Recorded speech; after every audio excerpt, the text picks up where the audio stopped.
OpenAI's Windsurf deal is off, and the executive team is going to DeepMind. Elon Musk's Grok had one hell of a week. Nvidia becomes the first $4 trillion company, and should Apple replace Tim Cook, as some analysts are suggesting? That's coming up on a special Big Technology Podcast edition right after this. Welcome to Big Technology Podcast Friday edition, where we break down the news in our traditional cool-headed and nuanced format.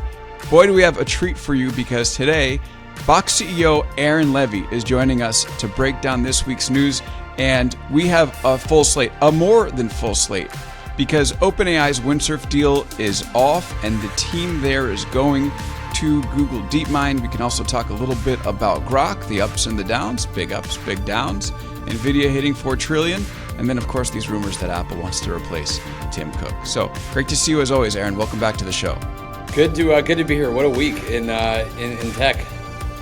Absolutely crazy. Let's just start with the big headline first. This just dropped right before we started recording the show. OpenAI's Windsurf deal is off, and Windsurf's CEO is going to Google. This is from The Verge. OpenAI's deal to buy Windsurf is off, and Google will instead hire the Windsurf CEO Varun Mohan, co-founder Douglas Chen, and some of Windsurf's R&D employees from the company to join DeepMind. Google and Windsurf announced Friday. So, Aaron, can you tell us about the significance of this Windsurf? What is Windsurf? What deal were they going to have with OpenAI? And what is the significance that deal is off and they are moving instead to Google? Yeah, in this industry at this point, you never get even just like one piece of news. It's always multiple pieces of news embedded in one major thing. So this is sort of a multi-part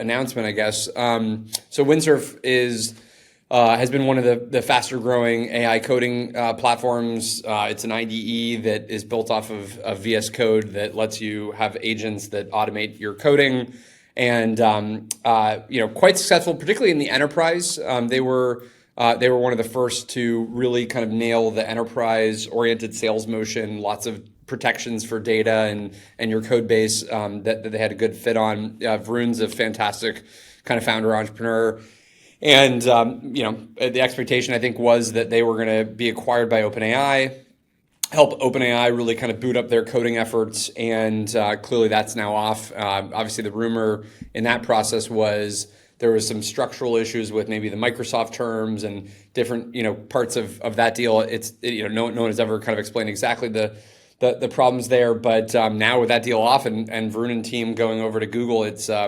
recalibration of the market. It's actually interesting. So the thing that everybody should have been thinking this entire time actually was, where is Google in AI coding? Because right now you have Anthropic from a model standpoint tends to be seen as the leading model for coding, and then they also now launched Claude Code.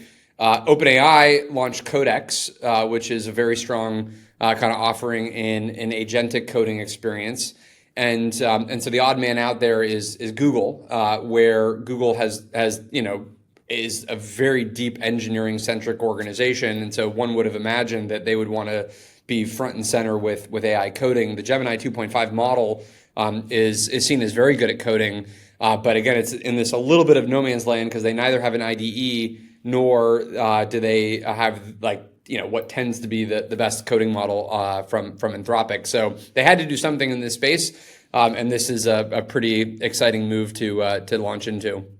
So the politics that you talk about between OpenAI and Microsoft, I am just going to imagine that Microsoft has GitHub Copilot, which allows you to do a lot of this AI-generated code thing, and the fact that it's invested all this money in OpenAI and has proprietary access to OpenAI's models, probably not such a fan of OpenAI going out and building a competing product. Yes, although it's not obvious to me what leverage they have in that dynamic. So I think that I think everything at this point is basically just rumors and conjecture. It's very clear that that's OpenAI, what we do best on this show. Yeah, exactly, sure, or basically our entire industry at this point. But I think I don't perceive that OpenAI is constrained by anything strategically at this point vis-a-vis the Microsoft relationship. So I doubt, I think the rumor was more there was things like, IP issues and other dynamics with the acquisition. But again, it's all rumors, so impossible to know. These, deals fall through for a variety of reasons. But I would not be surprised if OpenAI continued their motivation for needing to be in this space more aggressively. And so I doubt this is the last that we hear from OpenAI on either IDEs or coding in general. And certainly they're very committed on the Codex side. And people have had great experiences with Codex, their AI agent. Now, people might look at this and be like, well, this is just continuing a pattern of OpenAI running into drama anywhere it goes. Is it getting concerning at this point? From the outside, it looks like it is. I think it's fine. They are somehow juggling, building some of the world's largest data centers, massive energy, needed for that, massive GPUs. They're acquiring Johnny Ive's, company. They are, releasing models at an incredible cadence. The rumor next is an open source model. So I think they have probably 50 different things going on. This being only one of those activities. So speaking of speculation and conjecture, what percentage of all AI spend right now, all generative AI spend, do you think is going to coding? Because the way that it's talked about, I mean, if you think about just Anthropic's growth over the past year, I would be stunned if it wasn't more than 50%. Oh, yeah, for all AI tokens in general? Yeah, I Yes. think that's, I think it would be fun to look at a graph of this. I mean, it tends to be one of the highest volume, kind of, if you look at a human, like what's the relationship between a human and the amount of AI that they can consume? Coding absolutely would be the peak use case right now. There's no other human task that one person could cause so many, kind of tokens to be produced. Like deep research is great, but you do it maybe once or twice a day, and it's relatively confined. Summarizing information, very efficient, not very token heavy. So coding is definitely the one that is like, this incredible, like, one person could cause thousands of dollars per day of GPU expense if they really want it. So I think this is going to be the killer app for the foreseeable future in terms of just sheer volume of tokens. And so this is why it's such a big prize. And Google, again, it's funny, actually, just, timed well with your Sergey and Demis interview. I mean, with Sergey back there's these little small nuances that you probably don't want to overly extrapolate from, but or anecdotes that you don't want to overly extrapolate from. But I think Sergey being back at Google is a very interesting thing to consider around how, this is a company that has a great operator in Sundar, an incredible, AI innovator in Demis, Jeff Dean, deep on research and science, and then now this kind of hardcore founder in Sergey. Like, this is not a company that is going to lose the coding battle. There's no way that Sergey is sitting around being like, oh, I'm going to use Anthropic to code the next version of a feature I'm building. Like, he has to make sure that they are using Google's technology. That is obviously a point of pride for any founder, is to make sure that you're building the technology that you're using for, the domains you're going after. And so you have to imagine how committed they are to solving this problem. And Varun now and team are going to be now one more way to accelerate that.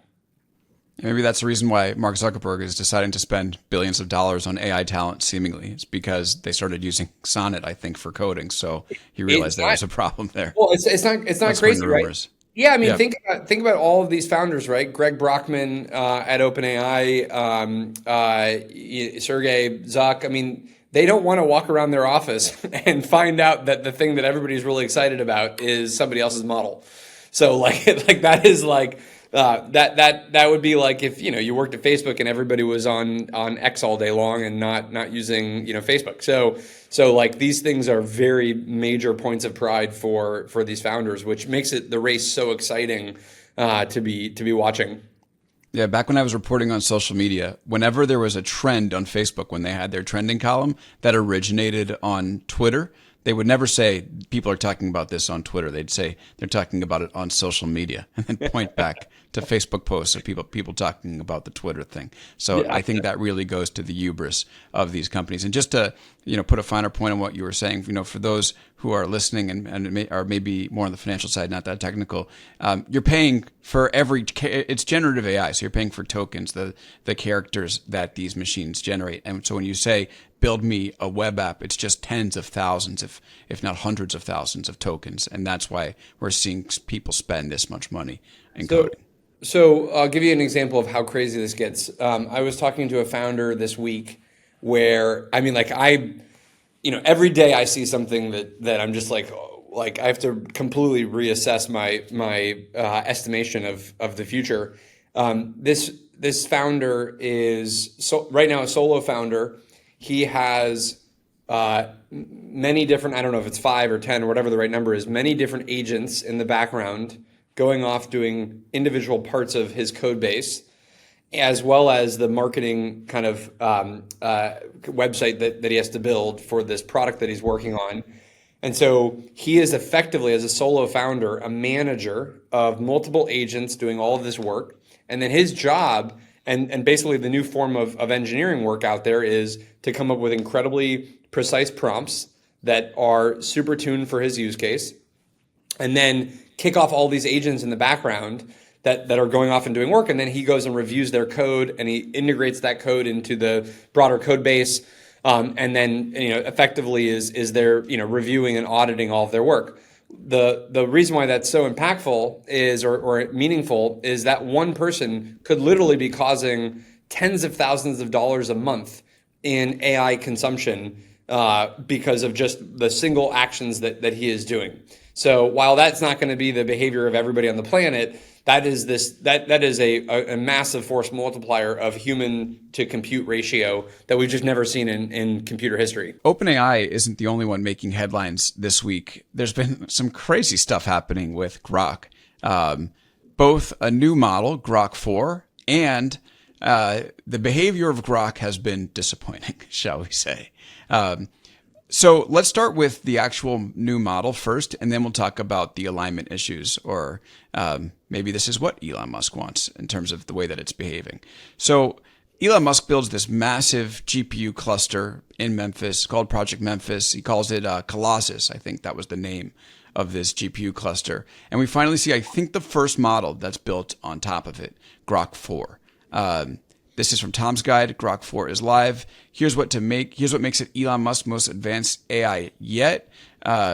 He says that it's going to be expected to rival OpenAI's GPT-5, which we still don't know when it's coming. Claude's 4 Opus, which is launched. You have Artificial Analysis. This is a benchmarking firm. They basically say that Grok is blowing away all these different benchmarks.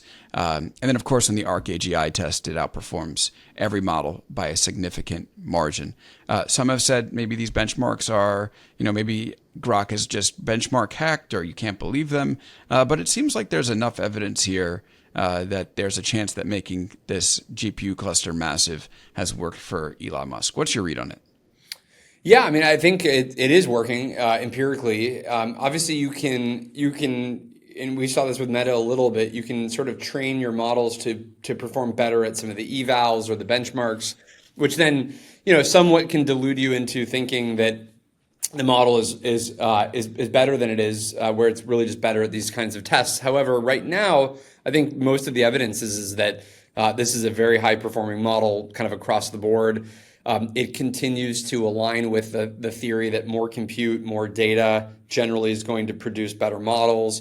And then they're doing some novel things that I think are emerging across the industry, but maybe this will be the first kind of real commercial model at scale that does this. But they have a model called Grok 4 Heavy that has multiple agents go off and execute basically the same task. And then they go and review their answer for which answer they think these agents think are the best result. And so this is a great example of how you can have a lot of compute in the training process, but then also have lots of compute in the inference process, where you just have the model working harder and harder and harder to produce better answers. which is clearly producing great results. They show the scores of what Grok 4 Heavy can produce, and I think that will become a standard across the board. So I think it's absolutely a continued improvement on in model quality and model performance, and we're super excited that this the scaling laws are continuing to play out, and this is just more evidence of that. Well, it's interesting. So I want to talk with you about the scaling laws because we've had a number of folks come on this show and say, yeah, we're seeing diminishing returns. And it's not nobody's. I mean, Thomas Kurian, CEO of Google Cloud, said it pretty much straight up a couple of weeks ago. And now it seems like it's been tested where Elon said, I'm just going to win on scale. And he makes what is, I think, the biggest GPU cluster in the world.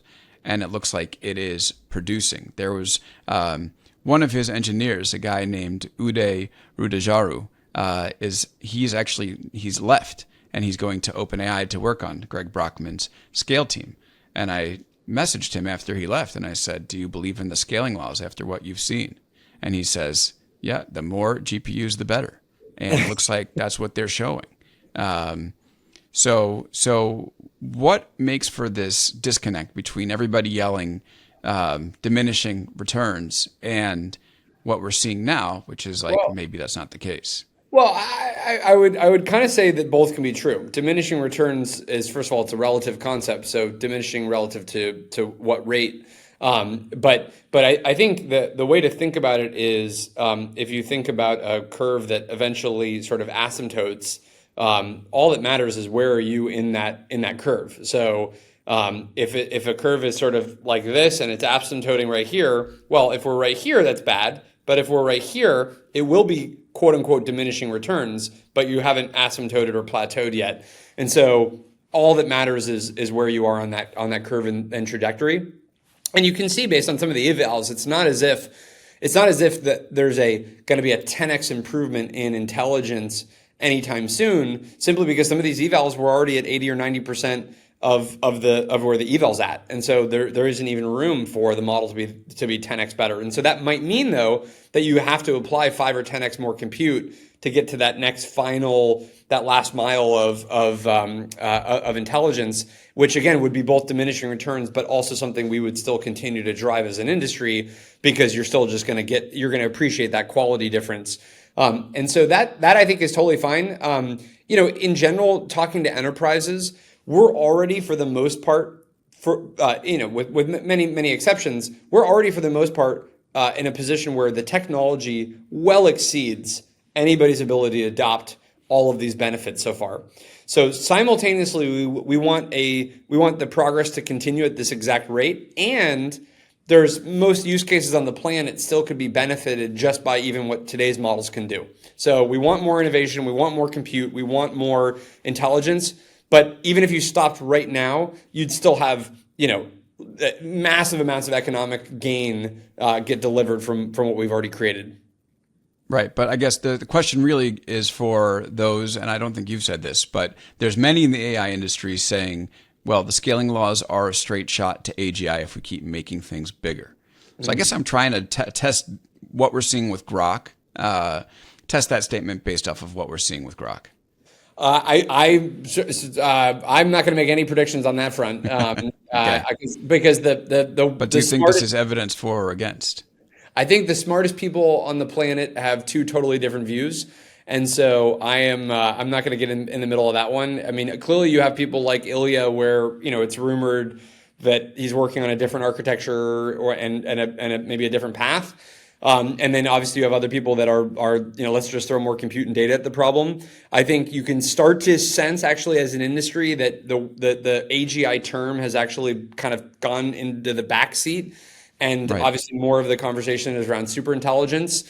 And I think there's more and more comfort around this idea that actually the race really is just how do we build intelligence that far exceeds a human. And what will the economic and kind of societal benefits be of just even accomplishing that, which are massive. And I have always sort of found the AGI thing to be particularly squishy as a concept.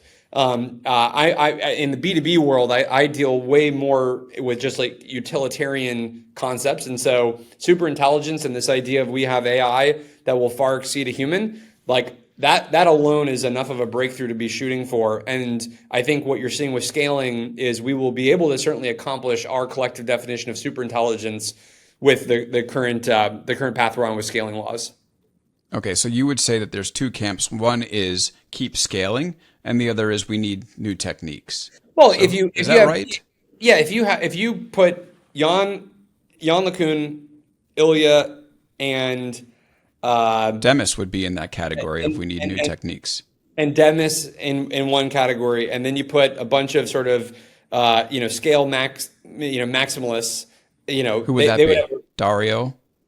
Probably. maybe Dario, maybe anybody just Sam? running one of these current clusters. I don't know where Sam is these days, so probably Sam. Well, he said we know what to do. We know what to do, and he's investing in Stargate. So seems like he's a scale maxer also. That's a scale maximalist. So, but what's interesting is actually I think that you'd be able to get them all to say the same thing, which is this category that says we need a new idea are probably AGI maximalists.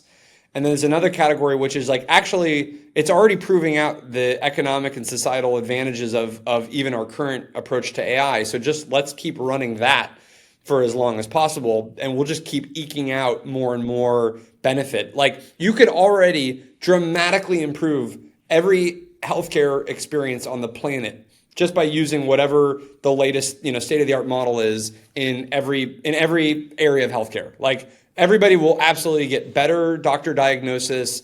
They'll get better healthcare. The doctors will be happier when they transcribe all of their conversations with patients with AI. And that's just like today's state of the art. We don't need any new breakthrough just to have that ripple through everything that we do. If every engineer on the planet had background agents that were, checking for bugs or writing new code for them or updating their libraries, all that long tail work that's really, really inefficient and not enjoyable, already the economic advantage of just today's architecture would be massive. So I think I think you can basically be happy about both outcomes. Like the superintelligence track with more scale is a great track to be on, and we're just going to get more and more benefits. And the sort of like we need a new idea, AGI maximalists, that's fine too, and that's just upside if and when we discover whatever that thing is. Okay, so I want to poke at this a little bit because we did see something this week that is concerning and really goes to the stability of these models, which is that Grok became, a neo-Nazi. It seems like half the time these bots become neo-Nazis, but none of the big ones, none of the big... I don't know if it was Neo. I think it was like OG straight up Nazi. Yeah, OG Nazi. All right, I was giving it too much credit. So this is from the BBC. Musk says Grok chatbot was manipulated into praising Hitler. Grok was too compliant to user prompts, too eager to please, to be manipulated, essentially. This is being addressed in response to a question asking which 20th century historical figure would be best suited to deal with, I think it was the Texas floods. Grok said to deal with such vile anti-white hate, Adolf Hitler, no question. All right, so that definitely a Nazi full blast. Also, someone who insulted President Recep Tayyip Erdogan of Turkey, and so the Grok got blocked in Turkey. So just really off the reservation here, messing with Erdogan. So I want to ask you, one of our listeners dropped a question, and we're going to get some Discord questions, but basically asked me, what does it say about the stability of these models that with a little tweak, Grok turned into Mecha Hitler? That doesn't sound like a tight system or architecture. It sounds really wobbly. Well, if that's a question for me, I mean, unfortunately, I don't know if there's been a full postmortem as to whether that was a training issue, it's in the weights to be Mecha Hitler, or if that was a system prompt issue, in which case you can do quite a bit with a system prompt to effectively change the direction or path of what you want the AI to respond to. So to the extent that it was as simple as they used to have a system prompt that said, please be politically correct and be thoughtful and make sure to not say anything offensive. If they used to have that, and then they basically said, actually no, say anything you want, then in that latter mode, users could certainly kind of cajole it into then doing Mecha Hitler stuff. Stuff. What a term. and so I think it's sort of unknown how they trained that model, how much of this was system prompt. For being able to remove that as a risk factor, I think it's sort of well understood what you need to do post training and what you need to be doing from a safety standpoint. And then it's really just a decision of the model provider and the application layer of how to implement those things. But I thought it was obviously a ridiculously bad situation, deeply, obviously, offensive and dangerous, but also not really that much of a meta story about AI, simply because you can get these models to do anything you want. And the whole thing is, as an industry, you're kind of working toward trying to keep these things confined within a particular pattern of behavior and sort of level of communication style. This is the next iteration, Grokforce from TechCrunch. Grokforce seems to consult Elon Musk to answer controversial questions. So they decided, I guess, to try the next version, where if you ask a controversial question, let's say about the Israel-Palestine conflict, abortion, and immigration laws, Grok will reference Musk's stance on these subjects through news article written about the billionaire founder and the face of X. And TechCrunch tried to do this and was able to replicate multiple times in its testing. Is this the answer to the alignment problem? Just follow what Elon believes? It's an experiment of how to achieve it. So he's always claimed he's fairly centrist. So that would make it pretty aligned. I mean they clearly keep stepping on the rake, and the rake keeps hitting themselves in the face. But I have faith that they will find a way to work through some of these kind of ridiculous situations. Right. And we've talked about where the money is in AI today. I mean, I would say we both said majority coding, and then probably comes enterprise use cases. Yeah. And as this is all unfolding, we have the Big Technology Discord server. One of our users says, you're speaking with Aaron Levie this week. Why don't you ask him this question? This is the question. Given what we just saw that Elon is willing to do with Grok, would you really, in your heart of hearts, consider this model for use at Box, or even extending it a little bit more? Why in their right mind would an enterprise consider integrating Grok given this pattern of behavior? Well, I think it's a fantastic question, and it's absolutely worth thinking about. Do you remember, like 10 years ago, Microsoft had an AI chatbot, I think called Tay or something? Tay. Yeah, so Tay. I remember it well because I had the exclusive. So Microsoft came to me to break that news at BuzzFeed, and I wrote, Microsoft has this fun chatbot called Tay. It will, be your friend. I pinned it to my Twitter profile. Went to sleep in San Francisco. Woke up that morning. Overnight, Europe and the East Coast had figured out that Tay had been a Nazi, and I woke up to many concerned messages telling me, please take the pin down. Okay. So I'm glad that I didn't know you caused this problem. So that's actually what I didn't cause it, okay, but I might have inadvertently supported it. So okay, I took the pin down eventually. I think this space is always this process of figuring out where these models kind of go a bit crazy, produce either the wrong information or hallucinate or have accuracy issues. And it's all about continuing to iterate on how to improve the system prompt, the model, the alignment of these models.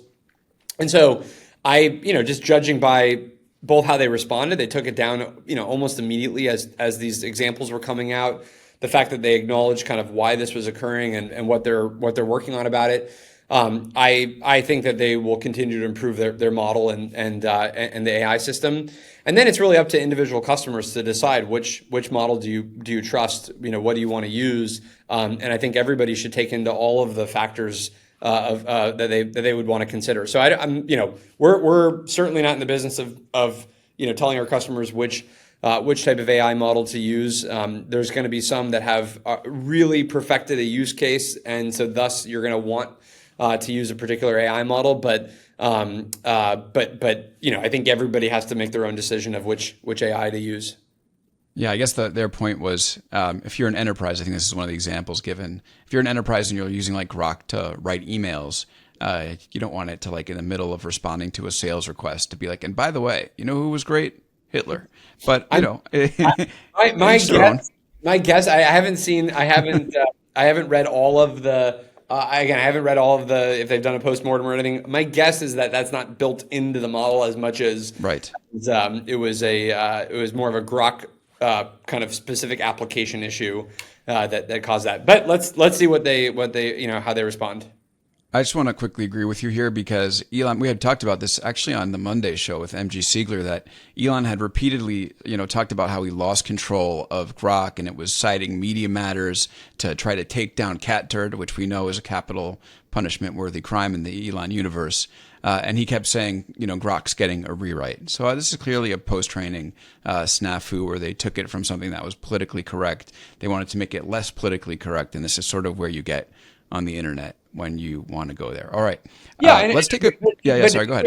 I know, but I think to respond to that initial question from that person, I do think that anybody who wants to have an enterprise business does have to ensure that they are building basically purely utilitarian AI systems that are generally considered to be very safe and trustworthy. So if you want to be in the B2B game, which will be most of the volume of AI usage and APIs over time, because that's how you will show up in every other product, then this matters a ton. I just haven't seen evidence that they don't want to go fix those problems, but we'll see.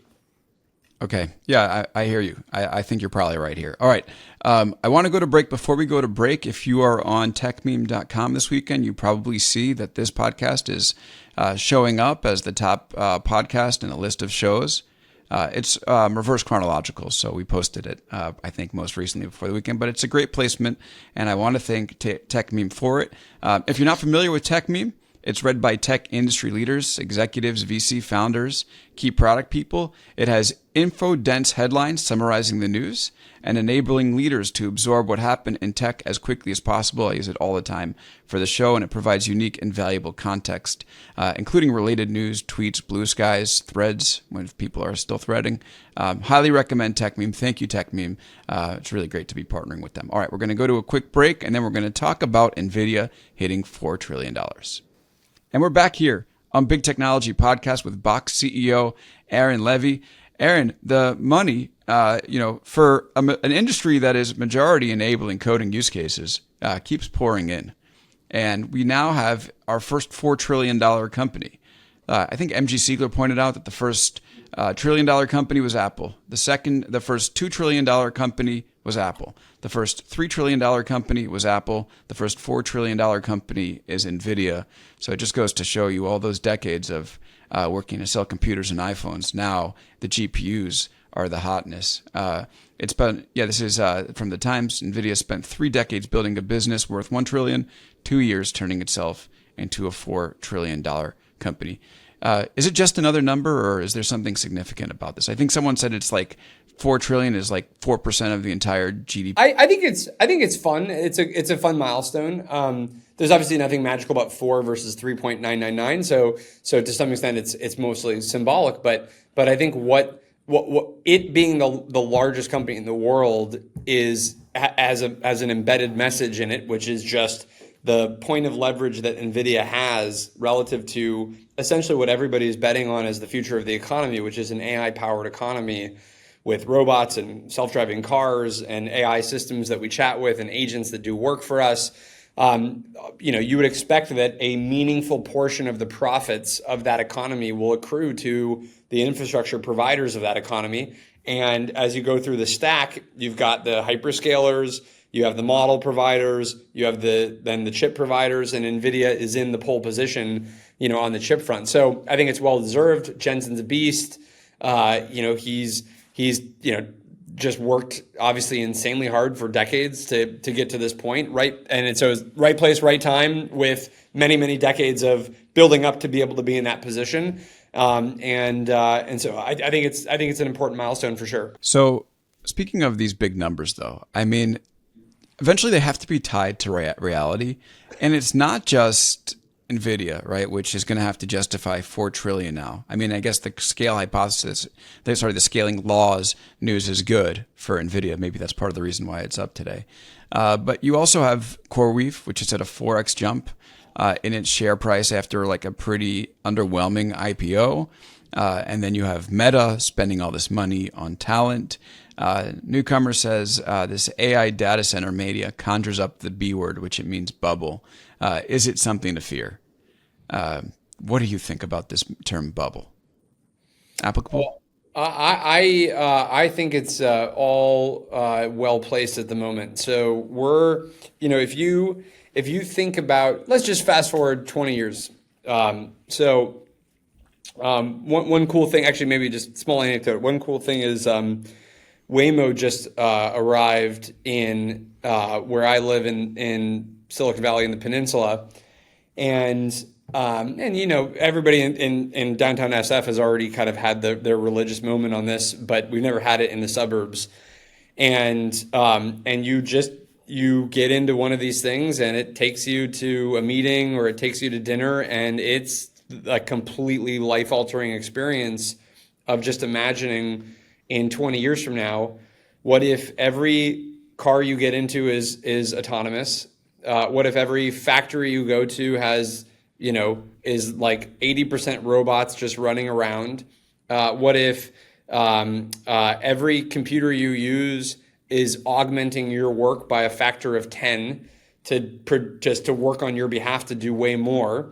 What if every time maybe people won't like this, but every time you have a sniffle, there's an AI, doctor that's like doing diagnostics on you? Just like the future is going to be so many of these autonomous systems around us, helping us with education, healthcare, transportation, commerce, just basic productivity. And so if you think out 20 years and that's the world that we live in, who would you want to invest in other than that architecture and that infrastructure stack right now?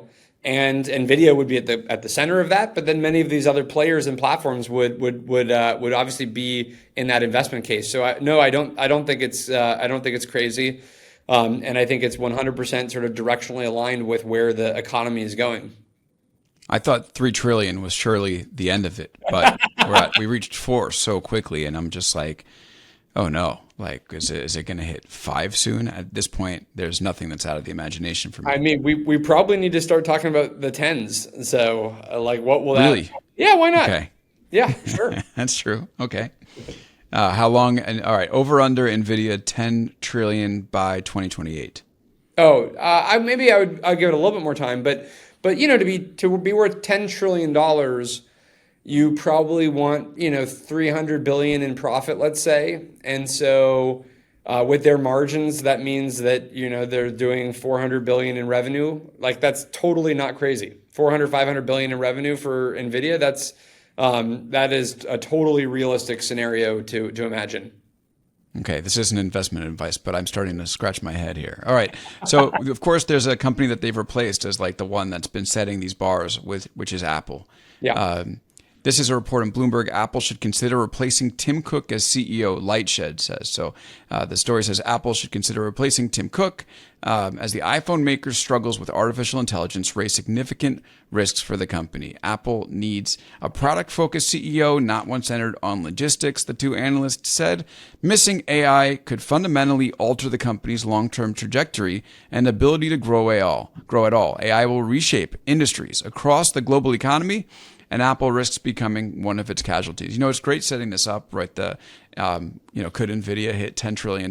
Because if AI is going to be as transformative as you suggested with all these various use cases, it is true Apple has been flat-footed. Is this the craziest suggestion that the Lightshed guys are making? Well, I think the thing I would say, so maybe a couple of things. First of all, I think Tim's great, and so I have a bias toward Tim. For a number of reasons, but the thing that is worth noting is how strong Apple's position is in, and what that then equates to is their ability to watch the space and figure out the right move to make and when to make it, because whether some people like it or not, this is still the best handheld device on the planet, and it has the best set of apps on the planet, and it has your whole life kind of tied to it. So given they own that platform, their ability to lodge in AI into that at any point in the future remains very strong. And so I look at this as, if you have basically three options as a company.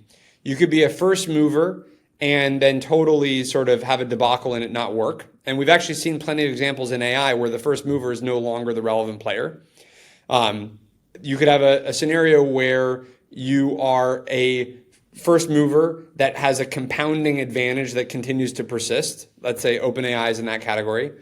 Incredible execution and absolutely amazing. And then you have another category, which is you enter the space at a time when the architecture has sort of been figured out, when we understand the economics of the model, when you're not having to you're able to have step function levels of improvement by the time that you launch into it.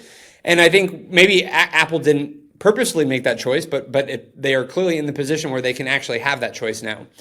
And so I think you can just look at this as if this was 2004, we could have easily said, why has Apple not released a phone? And yet by 2006, like that wouldn't have mattered, and they had the dominant platform that would continue to exist. I mean, Microsoft had a tablet computer in 2002 or something. I own one, or my co-founder owned one, and I owned one of their Windows smartphones made by Compaq or HP.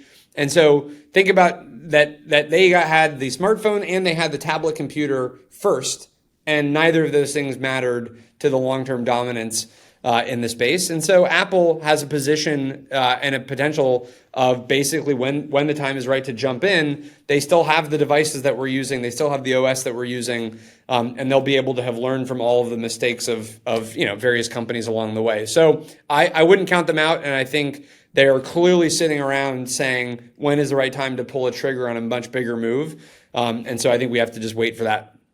What do you mean much bigger move? Well, they either have to make the decision of either train a model that gives them a state-of-the-art AI model, or do some substantial partnership or acquisition move, a la what we've seen with these kind of founder CEO hires. Obviously, the acquisition environment is complicated because of DOJ and FTC.